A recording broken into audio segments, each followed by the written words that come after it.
Leverage your poor memory. Human memory is very faulty. If a crime allegedly happens and all they have are eyewitnesses, they likely won't prosecute. It's very difficult to prosecute something only because somebody says they saw somebody do something. Sure, there are exceptions, but these are the exceptions that prove the rule. Imagine if you were the witness, the only witness to a crime, and the defense were to cross-examine you. All they would need to do is demonstrate to the jury that your memory is less than perfect. So imagine they pulled up all the tests you'd ever taken. Ladies and gentlemen of the jury, this evidence proves that the witness has a history of trying and failing to remember things. Every time you got less than an A on a test would be an example of being told what to remember and still not being able to remember. Doctors, for example, are considered authorities, at least some of them, and at the very least, if you met somebody at a party and they said they were a doctor, most of us would be impressed, because to be a doctor, you have to memorize a ton of stuff and then demonstrate that knowledge through some kind of an internship where all you have is the situation in front of you and a brain filled with all the stuff you learned and memorized through medical school. We all know how hard it is to remember things. We all know how easy it is to forget things. Names, numbers, shopping lists, you name it, we've forgotten it. That's why eyewitness testimony is pretty useless when it comes to putting a criminal in jail. They need evidence or a confession or a ton of corroborating witnesses. Because when a crime happens, they happen unexpectedly. Remembering things that happen unexpectedly is a cajillion times harder than remembering a name or a bunch of body parts you planned to remember. A thief comes into a college lecture and steals something off the desk. Everybody remembers the guy differently. And guess what? Your life is a never-ending series of unexpected events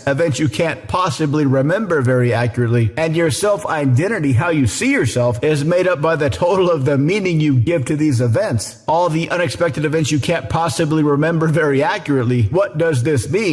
Who you are is really only a guess that tends to verify itself. You have an idea that defines who you are, and that creates the filters through which you see the world, which verifies the very likely false ideas about yourself. Change your filters and change how you define yourself to become anybody you want. To learn how, visit mindpersuasion.com/3x3.